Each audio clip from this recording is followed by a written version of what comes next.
Leurs inquiétudes n'ont jamais été si fortes. À la veille de la présentation ce jeudi en Conseil des ministres du budget 2025 de la France, 150 cadres et chefs d'entreprise ont échangé à Épinal avec François Asselin, le président national de la CPME, la Confédération des petites et moyennes entreprises. Les PME représentent au niveau départemental comme au niveau national une écrasante majorité d'entre elles. Le Premier ministre tablant sur 40 milliards d'euros d'économies et 20 milliards de recettes supplémentaires, l'impact sur l'activité économique préoccupe. Clairement, si la demande est moindre, forcément, ça nous amène à revoir un peu notre vision, l'approche qu'on peut avoir avec nos clients pour justement les accompagner dans une démarche autre. Derrière, il faut une trésorerie. Il faut trouver beaucoup plus de clients, mais on n'a pas forcément... donc du coup, plus de clients veut dire plus d'employés. Et l'un dans l'autre, c'est très compliqué. Quand on est à la tête du PME, dans son territoire, dans sa région, dans son département, dans sa ville, il n'y a pas d'échappatoire.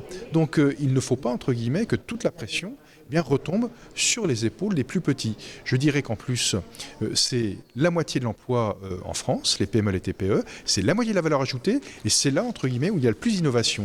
Donc oui, il faut vraiment faire en sorte que les PME et les TPE se portent bien.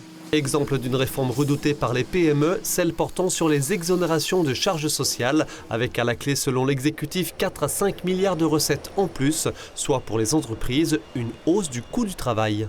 Quand vous êtes dans un secteur d'activité où vous vendez principalement de la main-d'œuvre, la propreté, le service à la personne, la sécurité, eh bien vous êtes directement exposé à cette évolution du coût du travail parce que vos donneurs d'ordre n'accepteront pas d'avoir des augmentations de tarifs parce que vous devrez augmenter vos salaires. Second exemple avec la couverture des salaires en cas d'arrêt de travail, leur augmentation coûtant de plus en plus cher à l'assurance maladie. Aujourd'hui, l'État intervient jusqu'à un salaire mensuel de 1 800 € par mois, le reste étant à la charge de l'entreprise. Dans le projet de loi de finances, il est question d'abaisser ce plafond à 1 400 €.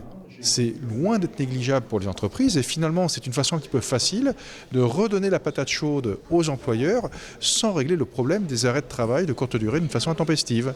Nous voudrions qu'on s'adresse directement aux Français et qu'on responsabilise tout le monde, le plus grand nombre. Parce que la sécurité sociale, l'assurance maladie, c'est un bien commun, c'est pas un droit de tirage, il faut le préserver. Les PME entendent donc bien peser dans l'élaboration de la loi de finances. Leur cohésion y participe, d'où cette inauguration en début de soirée du nouveau siège de la CPME des Vosges, rue de la Chipote à Épinal, qui compte un bon millier d'entreprises vosgiennes. L'examen du budget par les parlementaires débutera le 21 octobre.